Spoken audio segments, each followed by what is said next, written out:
Now, I'm really excited to introduce our speakers to you. This first woman, Helen Sanchez, I have gotten to work with a lot as she hosts our Overcoming Ageism in the Workplace and in the job search chats that we host a couple times a month.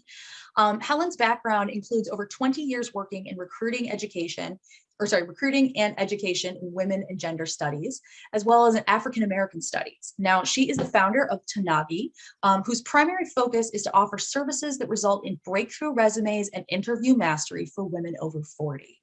She's going to be joined in conversation with Bonnie Marcus, who's a leading expert on gendered ageism.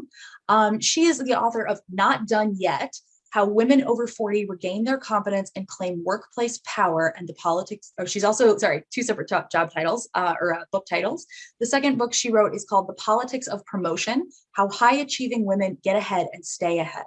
Now, Bonnie is a keynote speaker, a certified executive coach, a Forbes columnist, and host of the popular podcast, Badass Women at Any Age. I am so excited to speak with both of you, Helen and Bonnie. Is there anything that you would like to add to your introductions? Helen, how about you? I think you pretty much covered it all.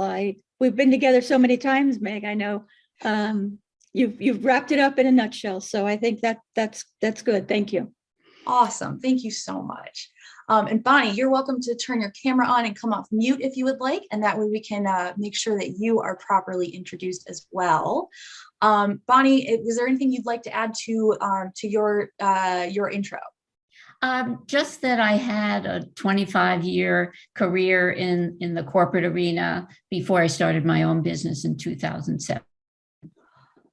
That's awesome. Thank you so much for sharing that with us. Okay, so let's jump in. I know that we're looking forward to learning here how we can kind of ageism-proof our careers. Now, first, let's kind of put any doubt over this issue to rest. How might you respond to those who say that ageism isn't the problem? It's older professionals not keeping their skills and industry knowledge up to date. This seems kind of victim blaming to me, but I'd be really interested to see what both of you think about it. Bonnie, would you like to kick us off? Well, first of all, that's just a perfect question because it's ageist. You know, ageism is discrimination based on chronological age. And we tend to put people in categories based on their age, also based on gender and race and other things, but we make assumptions about them based on in this case, on their age and what they can and can't do and what they're capable of. And so the comment is really, it's perfect for this conversation because it's ageist. It's an assumption that older workers don't have the skills to stay marketable, which research shows is not true. Well, I mean, it reeks of the same thing about women getting kind of sidelined because it was perceived that you were going to be on the mommy track and not really as invested in your career. You can't apply that to all seemingly of age fertile women of a certain demographic. You can't do that. And I equally don't understand why people think you can do that with any group, especially a group like, older and more advanced workers at this time. Helen, how do you feel about this? Well, I think Bonnie's absolutely right. It's discrimination itself. And unfortunately, ageism is one of the isms that is the least focused on, I think, in diversity and inclusion training. There's very few companies that address it when they do their training. And really without an educational foundation on the, again, as Bonnie said, there's research that certifies the success and the performance of cross-generational teams, of having that relevant knowledge. All of that is invaluable. So I think it's our responsibility as individuals to keep ourselves up to date with what's current in our industry, what the current systems that are being used, the language, everything that's related to what we do. It is our responsibility to stay up to date on it, to keep ourselves trained on it, certified, whatever needs to be done. And there's certainly a wealth of opportunity to do that today. But I agree absolutely that is ageist in itself. And it's unfortunately one of the many macro aggressions that occur in the workplace when ageism is addressed. Yeah, and thank you for flagging that, Helen. It is absolutely accurate. People start thinking about diversity, equity, and inclusion, and a lot of it comes from a visual perspective. You want to have people that don't look like you. So whether that means, Asian American or Pacific Islander individuals, Black people, brown people, however you see it, but that doesn't take into account all of these different intersectionalities that can exist within them. And ageism, you're right, is one of those things that, at least as far as I've seen it happen firsthand, is generally based on looks. It comes across very, very weirdly and exists in this weird, pardon the expression, gray area where people might see it and not actually think about it as ageism. They don't think about it in terms of that, that bias or that prejudice that they're showing. Now, Bonnie, I know that you have completed research on gendered ageism in the workplace. Can you kind of break that down for us about what gendered ageism really is and maybe some of the findings of your research? Sure, thank you. Well, a few years ago, Catalyst did some research on this topic, and they pinpointed it to, as you said, lookism, right? Because of our society's emphasis on youth and beauty, women face gendered ages. They face ageism earlier than men. And gendered ageism is quite simply, as you said, the intersection of both gender bias and ageism. So women face this earlier. And what we know is that as women show visible signs of aging, they're viewed as less valuable in the workplace. Not only that, they're viewed as less competent. So we see a lot of companies marginalizing older women, sidelining them, even pushing them out of the workplace prematurely. What I found in my research is there really isn't a right age for women. I had 729 women participate in my research. 77% of the women under 35 experienced gendered ageism. It improves slightly as they reach 35 to 40, where it goes down to only 60% experience it. And then every year after 40, incrementally, it increases until it reaches almost 90% by the time women are 54.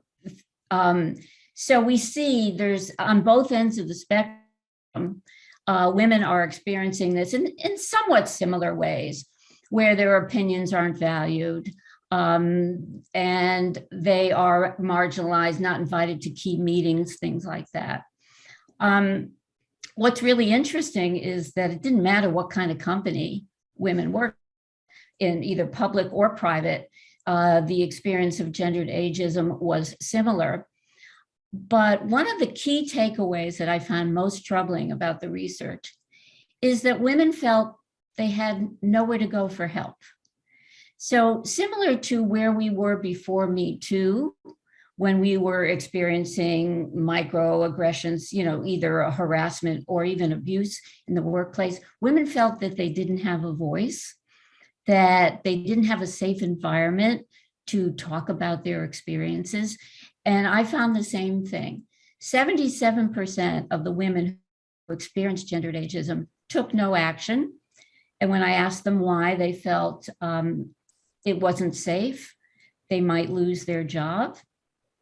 But of the women who did speak with either their managers or HR, they were very dissatisfied with those conversations. So it clearly points to the need where we need to do more training. We need to include this, as Helen was saying, in DEI initiatives, because there is so much of this unconscious bias that is, from our society that is reflected in workplace practices and policies. And it's so insidious. Oh, yeah. Well, and as I was listening to you, thank you so much for calling that out. There is no safe age for women. There isn't. And it's, pardon the expression, absolute bullshit. But, you go from being, you at least I remember coming up and being like, oh, well, you're too young to really know anything. Oh, well, you're too, you're not really fitting the mold of what we're looking for. Oh, no, you're too pretty to be taken seriously. Oh, no, you're not pretty enough, because then it doesn't look like you're being professional. Like, I mean, you're screwed if you do, and you're screwed if you don't. So when it comes, there's one little nanosecond. Yeah. Between 35 and 40. But as you said before, many women are choosing to be mothers at that point. And so they face the motherhood penalty, where people are assuming they don't want to work that hard because they're mothers, or if their company doesn't offer them flexibility, they have to opt out. And then it's really difficult to get back in, and they need to take salary cuts. So and yet when men have a family, it's seen as, oh, he needs to be earning more money because he's the breadwinner for blah, blah. Like, don't get me started. Okay. It's endless. Helen, yes, absolutely endless. Do you agree with this? Yes. And a lot of the problem, in addition to education within companies, is society. It's the images that are portrayed. When you look at a movie or an ad, people who are older are often portrayed as feeble and not able to keep up, and the robot takes over for them or whatever. But that's the way they're portrayed in society. And so that's the acceptance that, yes, of course. And with women, especially, because so much of our advertising and entertainment has that image of women that is so unrealistic. That's that like objectification, even if it's not sexualization, that objectification that happens to women does not happen to men. My husband is just starting to find like gray hairs and like his beard and in his sideburns, and he's all excited, right? Super, super geek. Yes. Meanwhile, I figure out that like lines across my forehead that used to go away when I wasn't super stressed, no, those are there forever. And that's not gonna benefit me in the workplace and make me look like the sage, old wise person on the mountain. I have all the answers. It's gonna impact me, especially in such a visual medium, negatively. Well, how many years did it take before they expanded the portrayal of Barbie? Yeah. Which started with just one Barbie. Which brings up a point of, what are we supposed to look like as we age as women? There are no good role models, because a lot of the women who are in media, entertainment, don't really look their age. They've taken, measures so that they don't look their age. So as women approach 50 and beyond, it's like, well, there are no role models. What are we supposed to look like? And also, as companies sideline and marginalize and push out older women, younger women who are coming into the workplace don't have role models. Yeah. They don't have the ability to look up at leadership and say, wow, there's a woman who has been here a while. She's over 50. Perhaps she can be my mentor, help me navigate the workplace and figure out this motherhood thing, whatever. So it's really important that we have older women to be our role models. Yes. Yeah. 100%. All right, so we've got some great comments coming in from the chat. Kevin was talking about how ageism is especially weaponized when it intersects with gender, race, sexual orientation, and gender identity.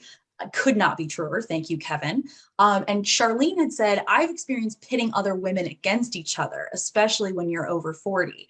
And there very much is that kind of there can be only one mentality. And it doesn't matter. I mean, I've seen this within like the burgeoning women's hip hop community. There's only ever one at a time.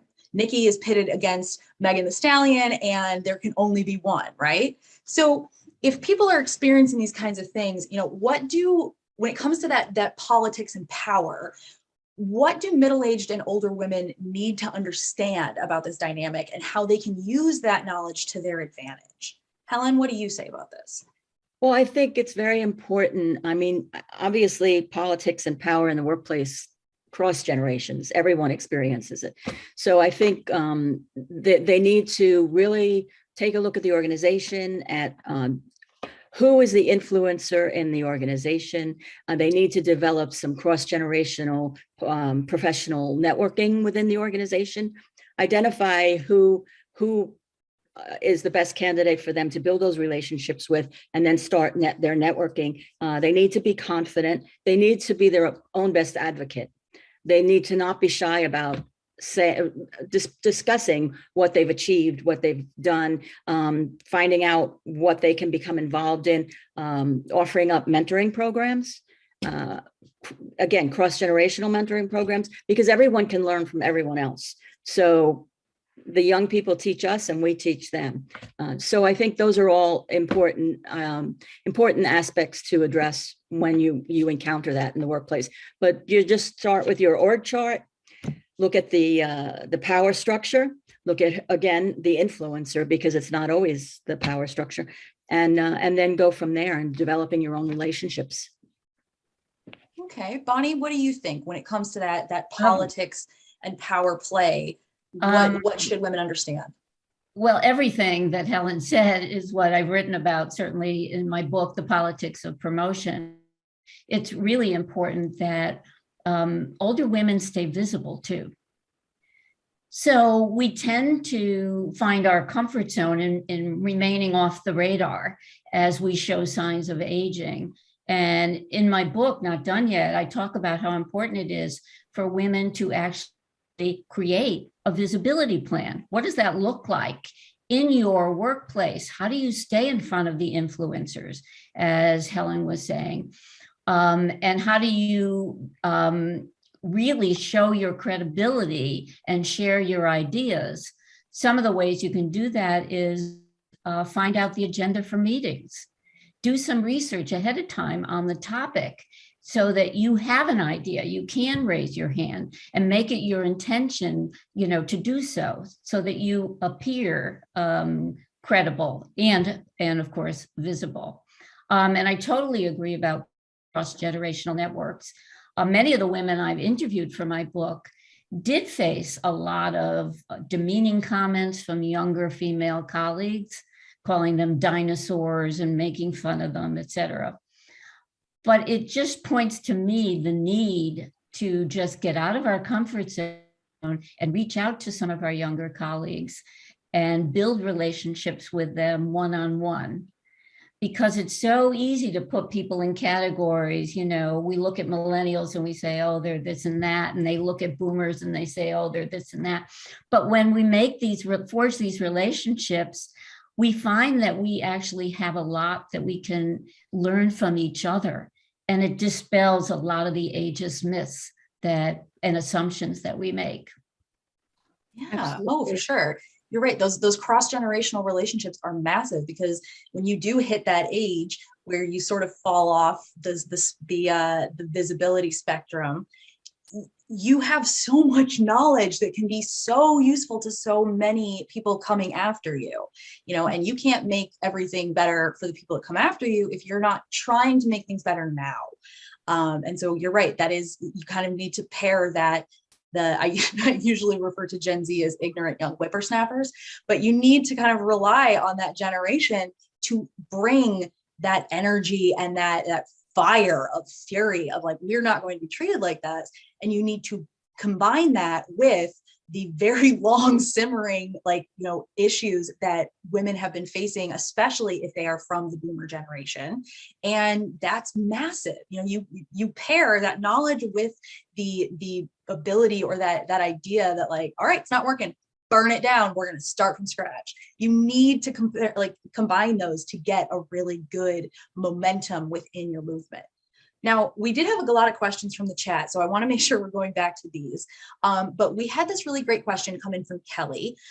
Kelly is talking about how I'm assuming apologies if you're not, she's 60 and hasn't worked since about 15 years ago when she transitioned into a different field. Now she's currently finishing a degree and is going to be done with it in the fall. So that obviously covers the whole have you kept your skills up? But she's afraid that she'll be seen as someone not worth investing in since she'll soon be of retirement age. So what can middle-aged and older women do to avert this ageism when they're designing their resumes and attending interviews? It's one thing to feel like you're kind of pleading your case or laying out your case, and it's quite another to feel like I'm over explaining to the point that I sound desperate.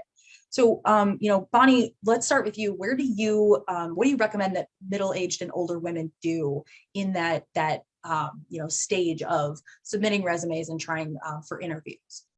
It's the same advice I would give to anyone at any age.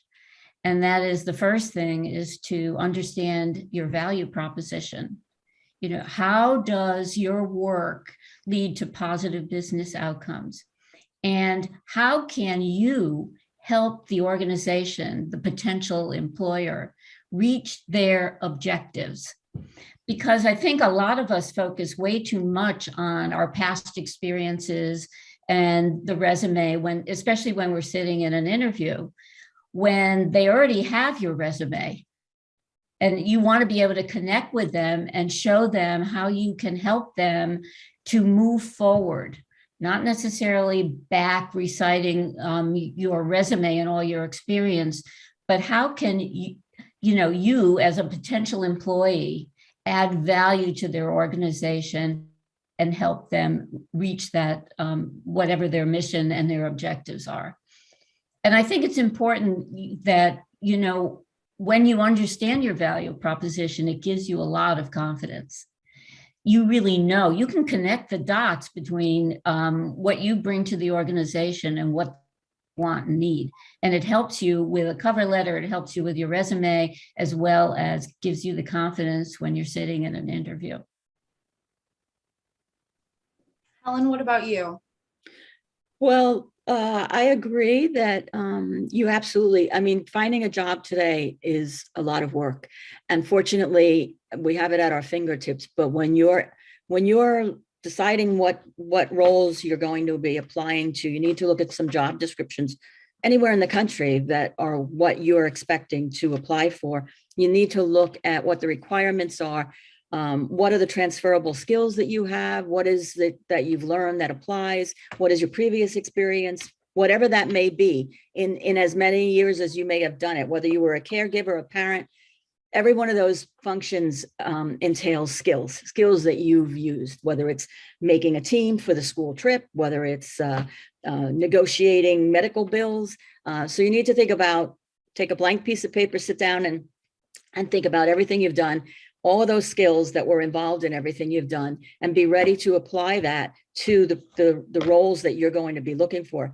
But then you also, as Bonnie said, you have to go in prepared. So you need to research the company. What's their mission statement? What is their, what's going on with them in the press? What are their goals and objectives? And that way, when you go in, you can apply those transferable skills, that background and that experience to absolutely, as she says, what they're trying to achieve. How does the value you bring, and believe me, we all have enormous value and we always underestimate as women. And so the value that you bring, how does it apply to what they're trying to achieve? And if you can make that connection for them, then they'll understand. Yeah, absolutely. Yeah, you got to set that up. You got to kind of softball it in for them and say, hey, here is all the information, but here, follow while I connect the dots for you. Well, but yeah, the point is that they don't connect the dots. Mm-hmm. They don't connect the dots. So you have to connect the dots for them. Yeah, no, 100%.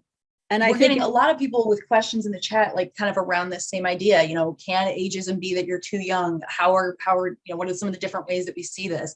So I did share a link in the chat thread there, and I want to encourage everybody, if this is a subject that interests you, if you have more questions on how this whole thing goes, what other things Helen has spoken on and suggested to us, I put a link in the chat where you can check out, it's a curated list of all of our chats that have to do on ageism. There's going to be a ton from Helen there, but absolutely check those out, share the resources, make sure that you are availing yourself of these free tools that we want you to have. All right, let's talk. We only have about 3 minutes left, so I want to try and get to one more thing here.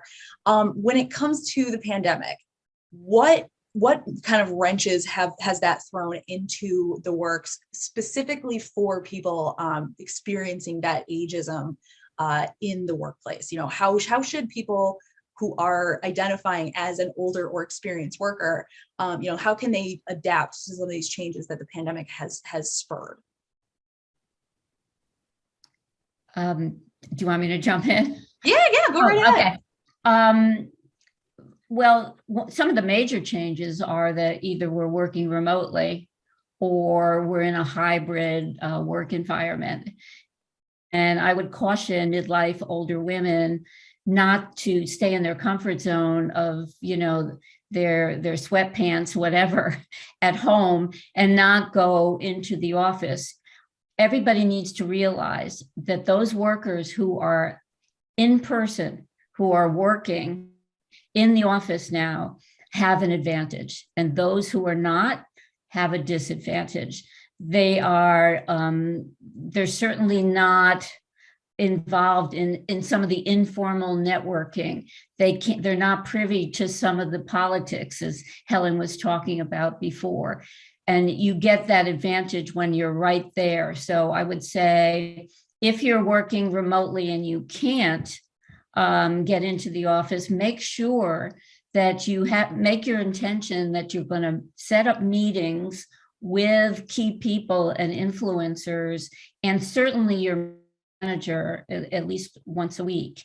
The other thing that I just want to throw in there, one opportunity for midlife and older women is the Great Resignation. A lot of people are retiring, leaving their jobs, and there are a lot of vacancies. There are a lot of openings right now, and companies are looking for qualified talent. So to the extent that you can position yourself as somebody who has value for that organization, I think it's a great opportunity. Excellent. Helen, how about you? Well, I agree. I think the remote piece, I managed a team remotely for 13 years, so it's an adjustment, but I think it's something that you really need to be comfortable with, and you need to be on top of and not be intimidated by it, and absolutely stay connected as much as you can while you're remote, whether it's also through conferences, professional association meetings that are virtual, whatever it is that will give you that visibility and enhance your skill and your experience. Those are the things that you need to do. Yes. Excellent. We are out of time, but I just want to say a huge thank you, Helen and Bonnie. This has been wonderful. It always goes too quickly, but is there anything that you want to share with our audience before we go? Ways they can connect with you, ways they can follow what you're doing. Helen, how about you go first, and then Bonnie, you'll be next. Okay. Well, they can find me on LinkedIn, and they can also, if they have a question that we missed and they wanted to have a short conversation, they can go to my website, tanagui.com, and just schedule a free consultation, and I can discuss questions with them if there's something that someone's concerned about. But yes, I'm on LinkedIn. Awesome. Thank you, Helen. And Bonnie, how about you? The same. I'm on LinkedIn and Instagram and Twitter. And I think the best place to connect is through my website, Bonnie Marcus Leadership. You can find out information about my books, about my podcast, and my coaching as well. Awesome. Thank you to both of you.